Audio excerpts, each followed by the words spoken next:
Hello everyone, welcome back to my channel Naihati to California.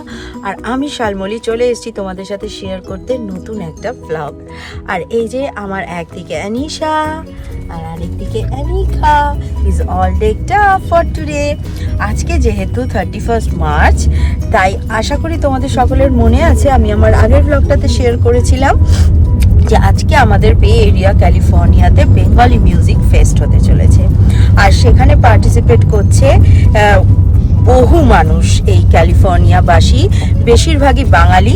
তবে এবারে শুনলাম কিছু অবাঙালিও যোগ দিয়েছেন আমাদের এই বেঙ্গলি মিউজিক ফেস্টে, যেটা হচ্ছে ক্যাস্ট্রো ভ্যালিতে।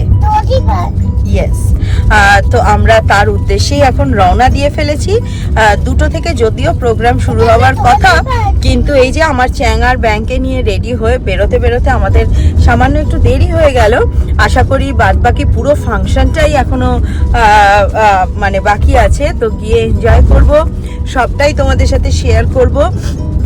আর ওরা কিন্তু বিগত প্রায় 6 মাস ধরে অক্লান্ত পরিশ্রম করে, মানে বাচ্চা থেকে বড়রা সকলে রিহার্স করেছে আর কি, প্রত্যেক উইকেন্ড নিয়ম করে।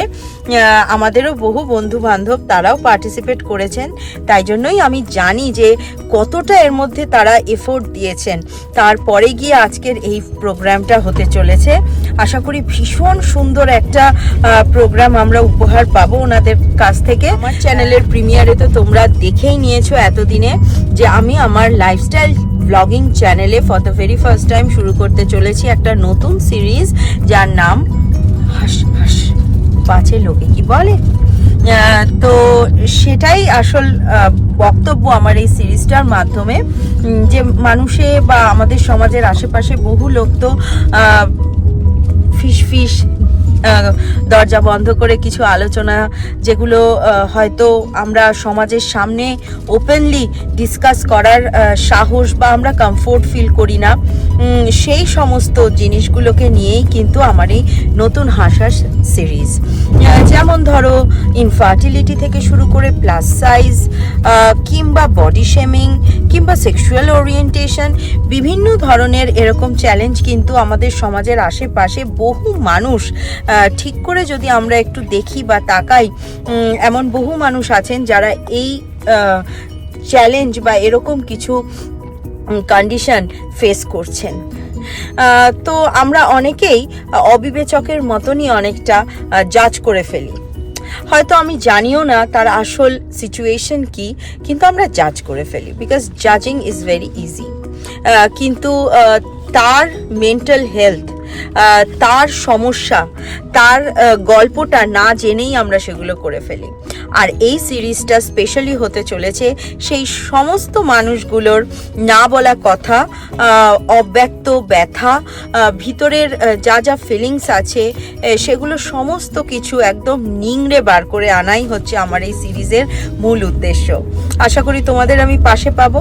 আর তোমরাও আমার যারা চ্যানেল দেখছো, তোমাদের মধ্যেও যদি কারোর জীবনে এমন ঘটনা ঘটে থাকে যেটা হয়তো তুমি এর আগে বলতে কখনো কমফোর্ট ফিল করনি, কিংবা হয়তো সমাজ কি ভাববে, লোকে কি বলবে, এই সমস্ত ভয়তে প্রকাশ করতে পারোনি, তারাও কিন্তু আমার এই সিরিজে প্লিজ তোমরাও এগিয়ে এসো, পার্টিসিপেট করো। আমার সাথে থাকবে একটা ছোট্ট সেশন, যেখানে আমরা মন খুলে গল্প করব সেই সমস্ত সমস্যাগুলোকে নিয়ে, বিশেষ করে মেন্টাল হেলথ, যেটা ভীষণ ইম্পর্টেন্ট। আজকালকার দিনে মেন্টাল হেলথ নিয়ে প্রচুর কথা হয়, কিন্তু সেটাকে ঠিক রাখার জন্য আসলেই মন খুলে কিন্তু কথা বলা উচিত, এমন একটা প্ল্যাটফর্মে যেখানে তুমি জাজড হবে না। আর আমার এই হাস হাস পাছে লোকে কি বলে এই সিরিজটা কিন্তু আসলে সেই জন্যই। তাই তোমরাও কিন্তু এগিয়ে এসো। তোমরা কেউ যদি পার্টিসিপেট করতে চাও আমার এই হাসার সিরিজে, প্লিজ ডোন্ট হেজিটেট। আমি আমার ইমেল আইডি দিয়ে দেবো, সেখানে আমাকে তোমরা লিখতেই পারো, and you will be my next guest for the হাসার সিরিজ। সবাই এক্সাইটেড ফাংশন দেখবে বলে? আর আমাদের এই যে সব থেকে ইম্পর্টেন্ট সদস্য কোথায় গেল? সবচেয়ে এক্সাইটেড। হ্যাপি মামু? হ্যাপি তো হ্যাপি। অ্যানিকার জন্য বিশেষত আশা, ও এত গান পছন্দ করে। অ্যানিকা দুজনেই গান। হ্যাঁ হ্যাঁ, এ আবার সঙ্গীত প্রিয় মানুষ সঙ্গীত প্রিয় মানুষ দুজন যাচ্ছে। বসন্ত নাটক উৎসর্গ করেন। তখন রবীন্দ্রনাথ ঠাকুরের বয়স 7 ও নজরুল ইসলামের 22। কলকাতা পাবলিক লাইব্রেরিতে বঙ্গীয় সাহিত্য পরিষদের সভা। নজরুল সভাকক্ষে ঢুকে সোজা মঞ্চে উঠে বিশ্বকবিকে পায়ে হাত দিয়ে প্রণাম করে মাথায় আশীর্বাদ নিয়ে মঞ্চ থেকে নেমে যাচ্ছিলেন। মঞ্চ থেকে নামার মুখেই রবীন্দ্রনাথ নজরুলের হাত ধরে বলেন, না নজরুল, তুমি নিচে নও, তুমি এই সভায় আমার পাশেই বসবে। 60 বছরের বিশ্বকবির পাশে 22 বছরের বিদ্রোহী কবি। আসুন সুর সায়রে আবার যোগ দিন।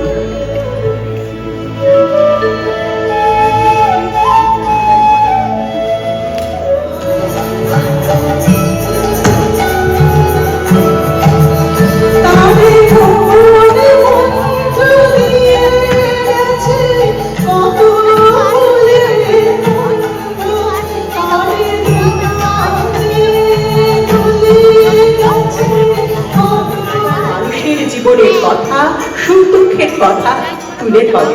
লোকসঙ্গীত অবশ্যই শুনবো গজল। গজল এমনই শ্রুতি মধুর, এর রস আস্বাদনে আজও বাঙালির হৃদয় উদ্বেলিত হয়ে ওঠে। গানে মোর কোন ইন্দ্রধনু আজ স্বপ্ন ছড়াতে চায়, হৃদয় ভরাতে চায়। আসুন দেরি না করে আবার ডুব দিই গান সায়রে।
সোনা মানব জমি রইল বলি বাবার করলে হইল সোনা মনে সীতা চারণা মনে সীতা চারণা।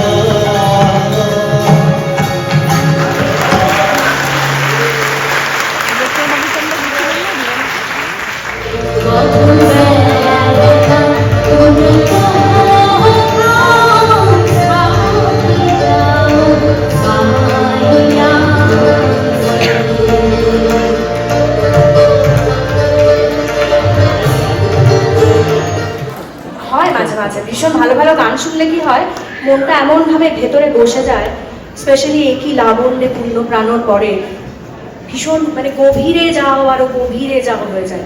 কিন্তু এখন উত্তরণের সময়, এখন আমাদেরকে উঠতে হবে, উত্তিষ্ঠত জাগ্রত। আর অনেক কথা বাকি আছে, অনেক গান বাকি আছে।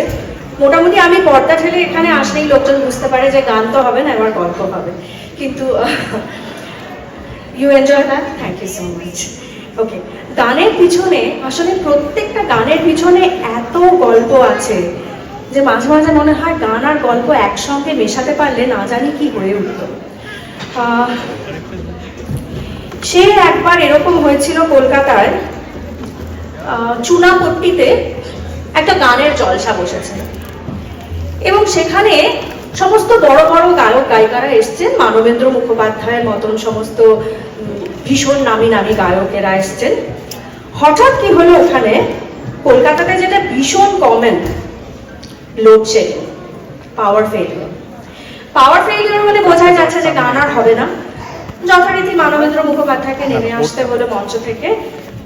তখন এক তরুণ গলায় দোতারা ঝুলিয়ে কর্মকর্তাদের গিয়ে বললেন, আমায় গান গাইতে দেবেন, আমার মাইক লাগে না। কর্মকর্তারা তো অবাক, চেনে না জানে না এরকম একজন এসে গেছে। কিন্তু দর্শক তো তোমাদের মতন এত ভালো নয়, তারা তখন একদম উত্তাল দর্শক, তারা গান শুনতে চায়, তারা চুপ করে কথা শোনার মতন নয়। তো তারা প্রচন্ড ক্ষেপে গেছে। তো কর্মকর্তারা দেখলেন যে ঠিক আছে, কি আর হবে, হয় ইট পাটকেল পড়বে বা মানে যা হবে ভালো লাগবে হাততালি পড়বে, যা হবে এই ছেলেটি দায় নিতে চাইছে, আমাদের আর কি দায়। তো ছেলেটিকে ঢুকিয়ে দেওয়া হলো মঞ্চে এবং খালি গলায় তিনি যখন মাঝি রে বলে টান ধরলেন, তারপর থেকে আর মনে হয় মানে মাঝি কেন, আপামর বাঙালি দর্শক তার কণ্ঠ আর কোনোদিনও ভোলেননি। কার কথা বলছি, এনি গেস? নির্মলেন্দু। ও মাই গড, আমার মানে এত এত জ্ঞানী আমার এখানে সমস্ত শ্রোতা বন্ধুরা আছেন। নির্মলেন্দু চৌধুরী। নির্মলেন্দু চৌধুরীকে নিয়ে এত গল্প আছে, সেগুলো বলতে গেলে এখানে তো শেষ করতে পারবো না, আমার রেডিও শোতে শুনতে হবে। কিন্তু নির্মলেন্দু চৌধুরীর যে সাগা, যেটা উনি তৈরি করেছিলেন, বাংলার একেবারে গ্রামের প্রত্যন্ত মানুষের কথা তার নিজের গানে নিজের সুর দিয়ে শুধুমাত্র আমাদের দেশে নয় বিদেশেও পৌঁছে দেওয়া, সেই ধারাটা কিন্তু বহন করেছিলেন তার ছেলে উৎপলেন্দু চৌধুরী। আমরা নিশ্চয়ই তার গানও সবাই শুনেছি তো, এবং এইটুকুনি বললে হবে শুনেছি। যাগো যাগো। সব থেকে আনন্দের কথা হচ্ছে নির্মলেন্দু চৌধুরী এবং উৎপলেন্দু চৌধুরীর সঙ্গে যার নাম আমরা সততই নিয়ে থাকি, সেই উত্তরা চৌধুরী, উৎপলেন্দু চৌধুরীর স্ত্রী, আজকে আমাদের মধ্যে আছেন। বিপাশাদি, বলবো একটুখানি ওনাকে নিয়ে আসতে, কিন্তু তার আগে কি একটা হাততালি দেওয়া যায়? ঠিক মাঝিদের মতো হাততালি চাই আমি।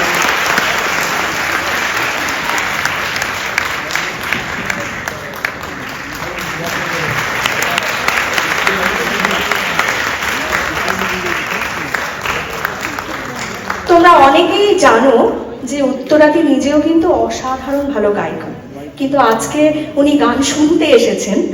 আর প্রথমেই জেনে নেব যে উত্তরাদি কেমন লাগছে বাংলা মিউজিক ফেস্ট। প্রথমেই সবাইকে শুভেচ্ছা জানাই, সবাই খুব ভালো থাকবেন। অসম্ভব ভালো লাগছে, এবং আমি যখন এসে ঢুকলাম তখন সব ছোট ছোট বাচ্চাদের গান গাইতে শুনলাম প্রথমেই, মানে এত সুন্দর উচ্চারণে তারা গাইছিল। আমার যতদূর ধারণা এরা সবাই এদেশেই জন্মেছে, তাতে আমার মানে আরো বেশি উৎসাহ বেড়ে গেল পুরো অনুষ্ঠানটা শোনার জন্য। অসম্ভব ভালো লাগছে, এবং বিদেশে এসে এরকম ভাবে লেখাটা দেখেও আমার খুব ভালো লাগছে যে বাংলা সঙ্গীত উৎসব, এই জিনিসটা তো মানে বাংলা গানের ক্ষেত্রে এবং আমরা যারা অল্প বিস্তর বাংলা গানের সঙ্গে থেকেছি এবং আজও আছি, আমাদের কাছে একটা বিরাট পাওনা, বিরাট গর্বের বিষয়। ধন্যবাদ উত্তরাদি। সত্যি কথা বলতে গেলে আপনার পরিবারের যে সমস্ত আমরা গল্প শুনেছি বা আপনার ইন্টারভিউ দেখেও যেটুকু জেনেছি, তাতে তো আজকে মিউজিক ফেস্টিতে শেষ করা যাবে না, এত গল্প আছে। কিন্তু এরকম অনেক গল্প আছে যেগুলো শুধু আপনি জানেন, আমরা কেউ জানি না। কারণ এরকম একটা পরিবারে আপনি যখন আসলেন, আপনি নিজে এত সুগায়িকা, তারপরে দেখছেন যে বাড়িতে সবাই এত সুন্দর গান করে, তো আপনার কিরকম অনুভূতি হলো, বা সেরকম কোনো যদি গল্প থাকে যেটা আজকে প্রথমবার আমি এবং আমার দর্শকেরা শুনবে, তাহলে মনে হয় দারুণ একটা ব্যাপার হবে। হবে তো? তাহলে উত্তরাদি সেরকম একটা গল্প হয়ে যায়। জানি না গানটা গাইতে পারবো কিনা, কারণ গান থেকে একটু আমি দূরে আছি, এখন আমি গান গাওয়াই, নিজে গাই কম।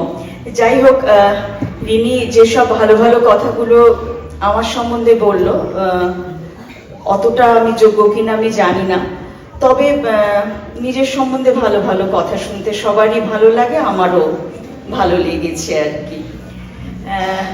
যে কথাগুলো বললো, যে সত্যি কথা, আমি নিজেকে ঈশ্বরের আশীর্বাদ আমার উপর যে আমি গান গেয়ে আমি কতটা পৌঁছতে পেরেছি, কিংবা সেটার থেকেও বেশি হচ্ছে আমি এই পরিবারের অংশ হতে পেরেছি।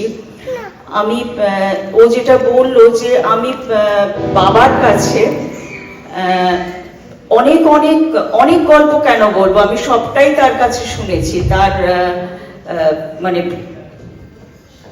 বাংলা, তখনও বাংলাদেশ হয়নি, ওপার বাংলা থেকে এপার বাংলায় আসা, তারপরে স্ট্রাগল, এবং যে অনুষ্ঠানের কথা বললো, সেই অনুষ্ঠানের আগে, মানে সেই অনুষ্ঠানটা একটা ঘটনা, সেই অনুষ্ঠানের আগে যে ঘটনা তার জীবনে ঘটতো, তার মানে গান গাইতে চাওয়া নিয়ে, কিংবা তিনি গান শোনাবেন বলে যেটা তার ইচ্ছে ছিল, যে কারণে তিনি এদেশে মানে ভারতবর্ষে এসছে বলবো না, মানে এসছিলেন অন্য কারণে, তারপরে অন্যরকম মন হয়ে গেল। তো এরকম ঘটনা প্রচুর আছে, প্রচুর শুনেছি।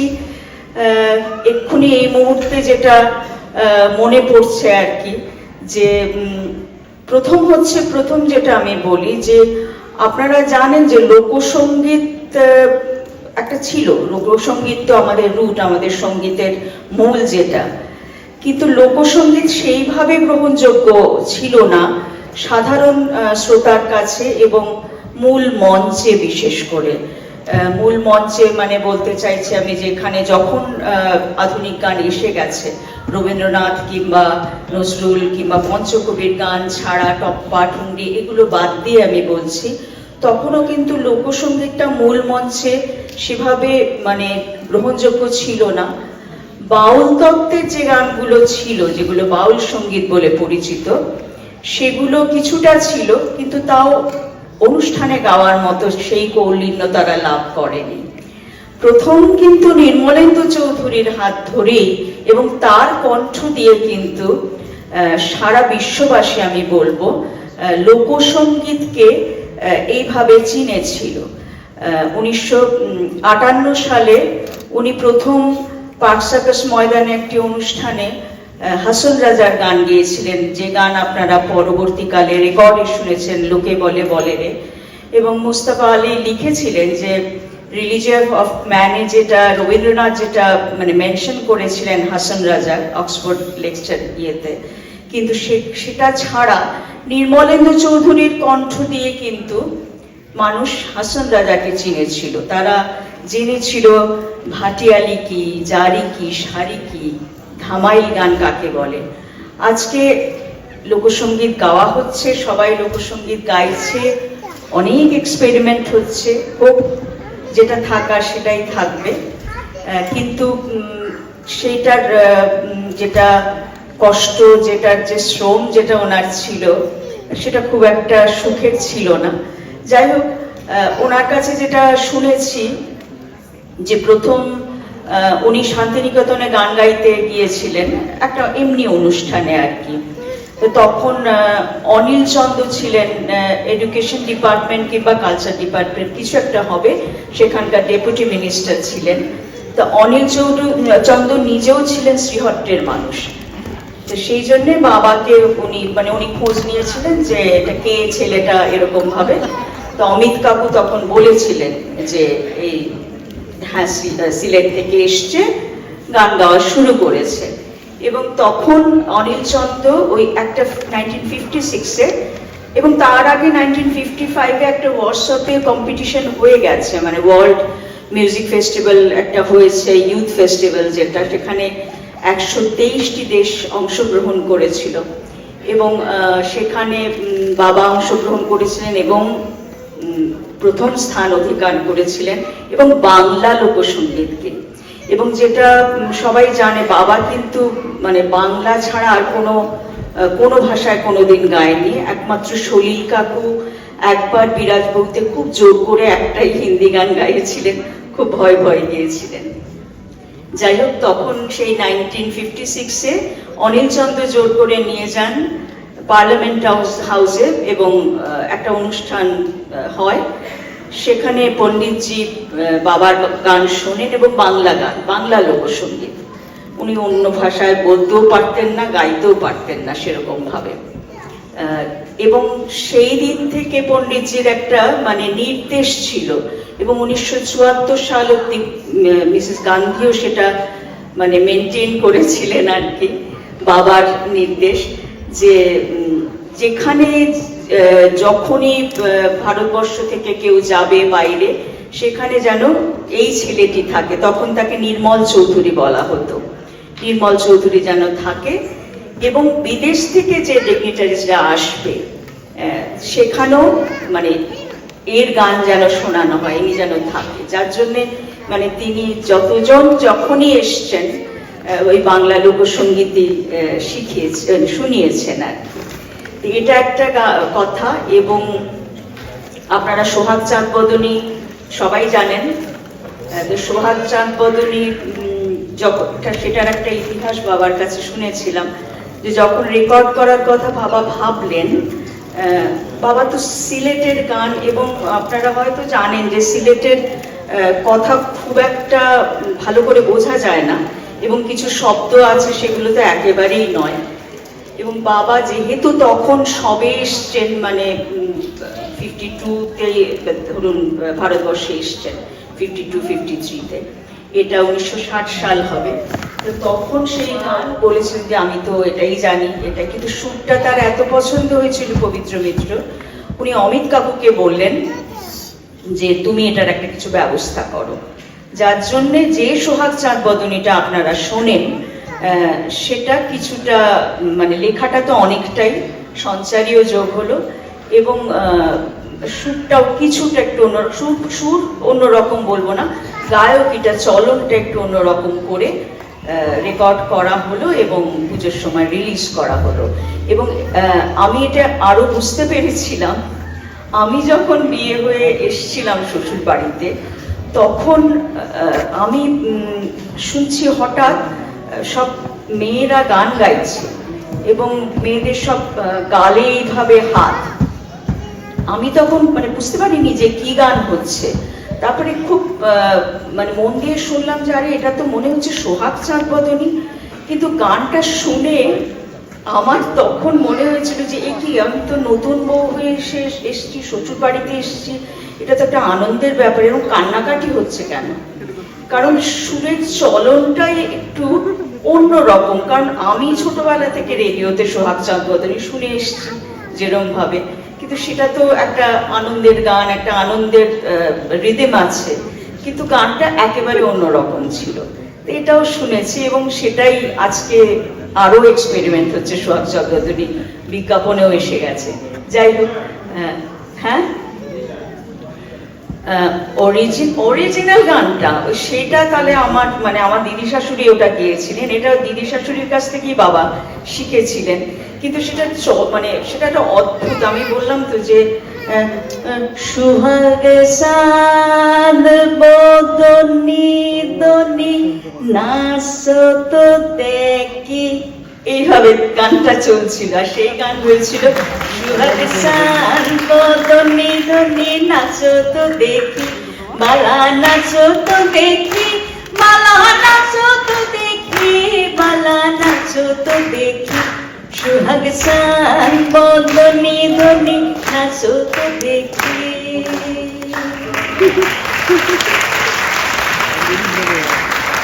ধন্যবাদ উত্তরাদি। এটাকেই বলে মেঘনা চাইতে জল।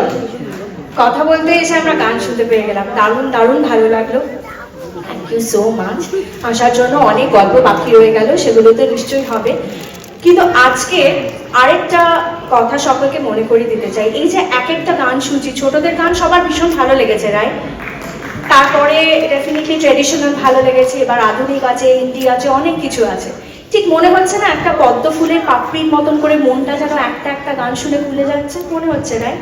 আর ঠিক সেই পদ্ম ফুলটার থেকেই মনে পড়ে যাচ্ছে লোটাস পেটাল ফাউন্ডেশনের কথা, যাদেরকে আজকে আমরা একটা চেক তুলে দিতে চাই। সবাই তোমরা জানো যে এই বাংলা মিউজিক ফেস্টিভ্যালটা আমরা করি এজন্যই, যাতে সেই সমস্ত মানুষের কাছে কিছুটা হাসি, কিছুটা গান, কিছুটা সুর পৌঁছে দিতে পারি। এই মুহূর্তে আমি ডেকে নেব পুনম সিংকে। আর বিপাশাদি প্লিজ একটু পুনম সিংকে, if you can get her here. Thank you so much. আচ্ছা, ওনারা ভীষণ সুন্দর কাজ করেন, তাই একটু হাততালি বোধ হয় ওনাদের কাজকে। আর আজকে আমরা বাংলা মিউজিক ফেস্টিভ্যালের তরফ থেকে ওনার হাতে $20,000 একটা চেক তুলে দিতে চাই। অনুরোধ করবো উত্তরাদিকে, উত্তরাদি আপনার হাত দিয়ে যদি এই চেকটা পুনমের কাছে আমরা দিতে পারি, আমাদের সৌভাগ্য হবে সেটা।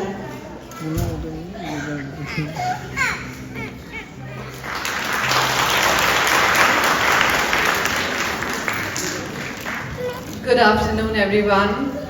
On behalf of Lotus Petal Foundation, I'm immensely thankful to each one of you for your time, for your effort and your contribution.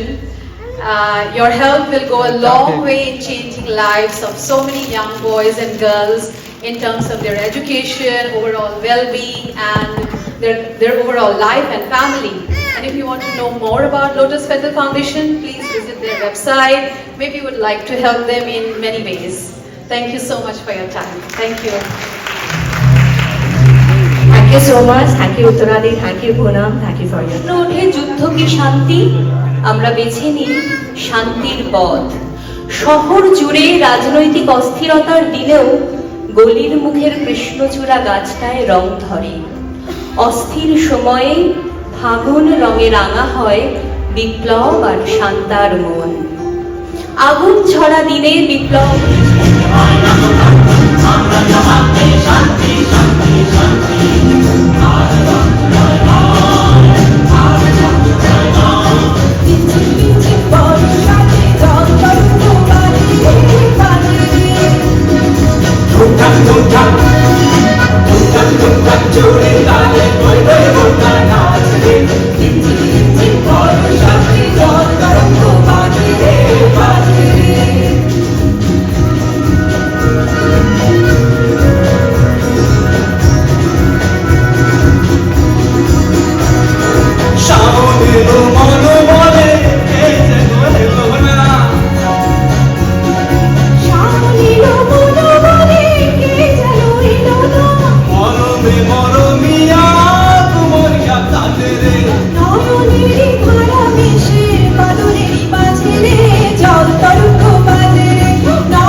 মনোরাগানিয়া হয়ে ছিল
না, তোমার সঙ্গে দেখা হয়নি কয়েক হাজার বছর।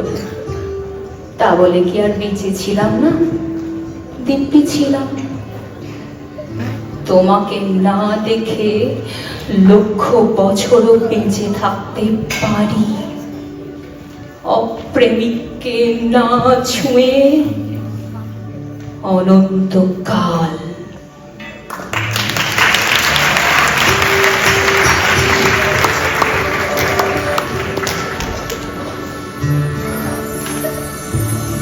Sagamagha ni pa sa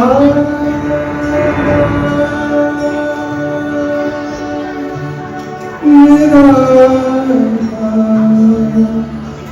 ga ma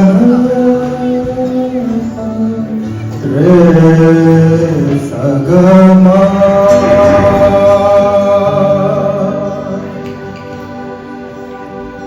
মেঘ জমে আছে মনতলে,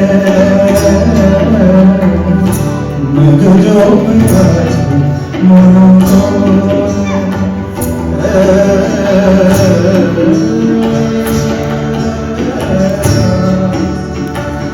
মেঘ জমে আছে মনতলে, মেঘ জমে আছে মনতলে। তুমি এলে না বৃষ্টি পড়ে, তুমি এলে না বৃষ্টি পড়ে, বিষাদ হাসে আর মনে, মেঘ জমে আসে মনতলে, মেঘ জমে আসে মনতলে।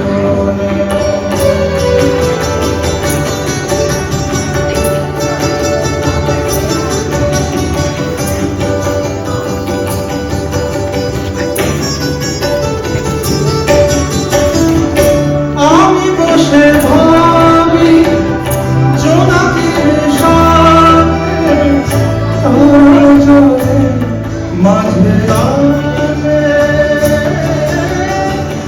আমি বসে ভাবি জোনাকির সাথে, তারা চলে মাঝে রাতে। স্মৃতিগুলো আসে স্বপ্নের কাছে, এলোমেলো নিঃশ্বাসে। তুমি এলে না, তুমি এলে না, তুমি এলে না বৃষ্টি পড়ে, বিষাদ হাসে আনমনে, মেঘ জমে আছে মনতলে, মেঘ জমে আছে মনতলে, মেঘ জমে আছে মনতলে, মেঘ জমে আছে মনতলে।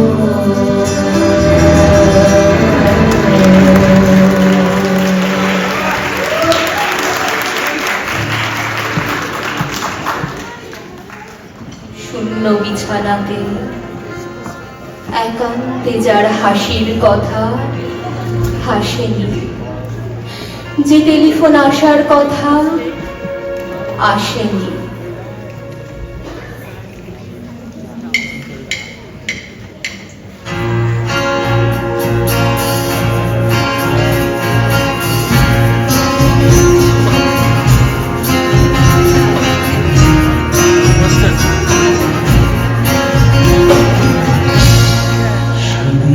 আকাশে ছিল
দুজনেই সুখী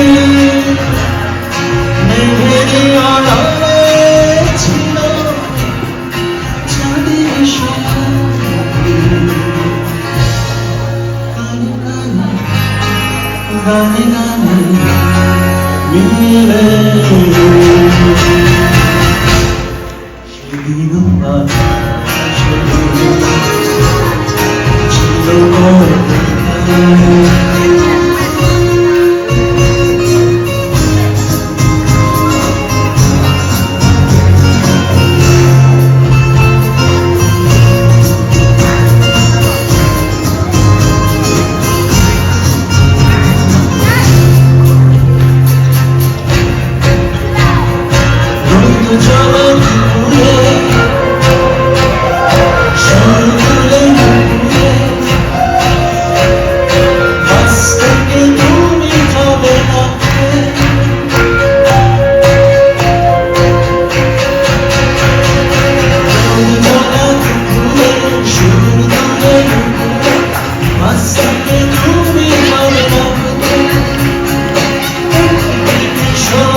সেদিন ছিল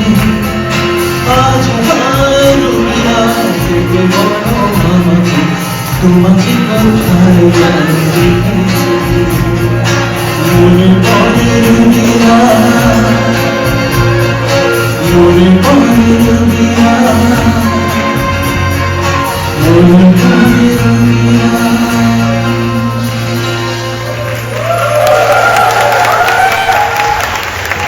পার করে জীবন দরিয়া, কারো বুকে থেকে যায় তার সঙ্গে কাটানো সুন্দর কিছু মুহূর্তই। কেউ কেউ বা একসঙ্গে পথ চলা শুরু করেও ভুলে যায় ভালোবাসা কারে কয়। আবার যাদের ভালোবাসার ঝুলি সোমক আর শান্তার মতো 40 বছর পরেও পূর্ণ, তারা বলতেই পারে তোমাকে এমনিতেই ভারী সুন্দর দেখায়, তোমাকে এমনিতেই ভারী সুন্দর দেখায়। তবে কানের দুপাশে ওই একগুচ্ছ রুপলি রেখায় দিয়েছে স্নিগ্ধতা। পাখির নীড়ের মতো চোখের পাশে পাখির পায়ের ছাপে দেখি প্রজ্ঞার আভা। তোমাকে এমনিতেই ভারী সুন্দর দেখায়, তবে ওই একটু বেড়ে যাওয়া ওজন আর ঢিলে ঢালা পোশাকে হয়ে উঠলে অনন্যা।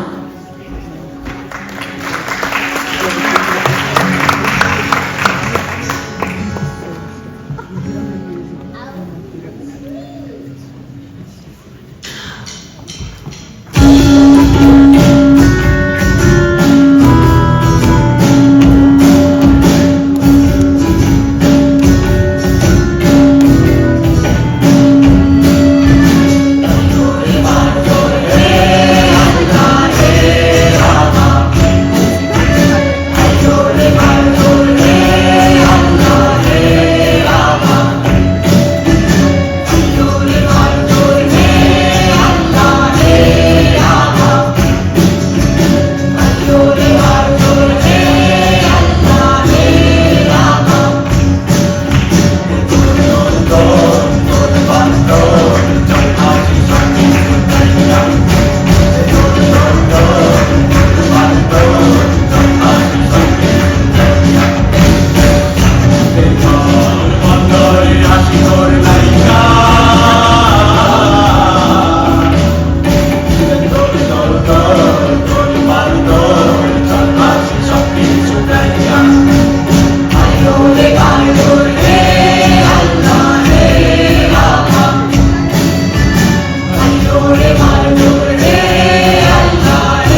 রাতে যাই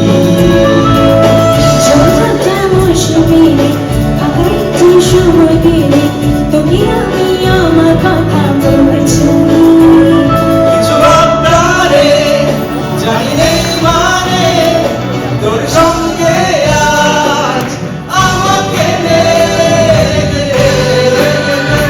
তোর পায়ে হাঁটতে যাই কয়েকবার তোর সাথে তোর পায়ে হাঁটতে যাই কয়েকবার তোর সাথে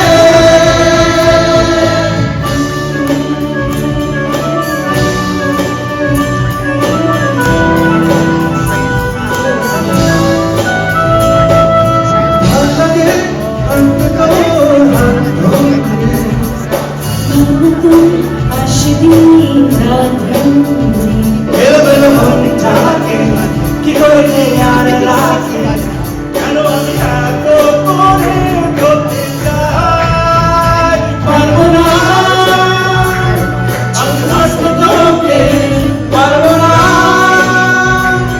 আমি ভুলতে তোকে পারবো না ছেড়ে বাঁচতে তোকে ওই জানা রাজি একবার তোর পায়ে হাঁটতে যাই কয়েকবার তোর সাথে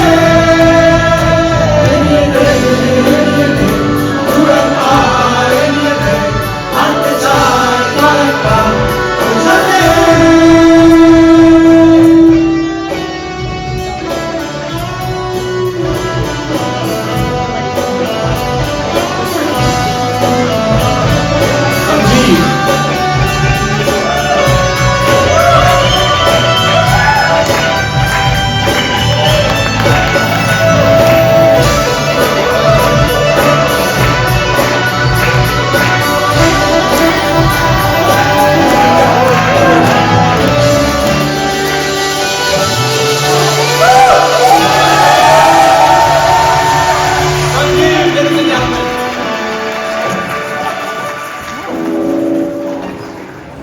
দারুণ লাগলো প্রোগ্রাম, তবে বাচ্চাদের নিয়ে এসেছি, বেশিক্ষণ থাকা যাবে না। আধুনিক গ্রুপটা হয়ে গেল, এবার আস্তে আস্তে বেরোচ্ছি আর কি। আর হ্যানিকারও একটু মেডিসিনসের সমস্ত কিছু সময় আছে। সো আর এই পিছন দিকটা দেখো, খাবারও সুন্দর স্টল বসেছে। তো অনেক তো খাবারের গন্ধে তার জায়গায় পৌঁছে গেছে আর কি। মোমো তো খাচ্ছ? হ্যাঁ, আগে এইদিকে একটু তাকাও তাকাও। বলছি কেমন লাগলো ফাংশন? খুব ভালো লাগলো সত্যিকারে। বিদেশে এরকম বাংলা গান শুনবো ভাবতে পারিনি তো। এই প্রথমবারই আমি এই আমেরিকায় এসে এরকম ক্যালিফোর্নিয়ায় এরকম গান শুনলাম, বাংলা গান। খুব ভালো লাগলো, সবাই মিলে খুব সুন্দর করে গেয়েছে। ভালো লাগলো। আর মোমো গুলো কেরম লাগলো? গরম না? খাইনি, শুধু এখন। আচ্ছা তুমি কি খাবে মোমো? গরম না। হুম, খাবে না? গরমটা খাওয়া যাচ্ছে? ভালো। এটা ভালো করেছে সসটা। সস, ঝাল ঝাল সসে চুবিয়ে মোমো। মহারাজ এই মোমোটা কিন্তু খারাপ না, না? খুবই ভালো। চলো আজকের ব্লগটা তাহলে এই অবধিই রাখছি। যদি ভালো লেগে থাকে তবে অবশ্যই আমার চ্যানেলটাকে লাইক, কমেন্ট, শেয়ার আর বেশি বেশি করে সাবস্ক্রাইব করে দিও। আবার খুব শিগগিরই দেখা হবে একটা নতুন ব্লগ নিয়ে। Till then, bye everyone, see you again.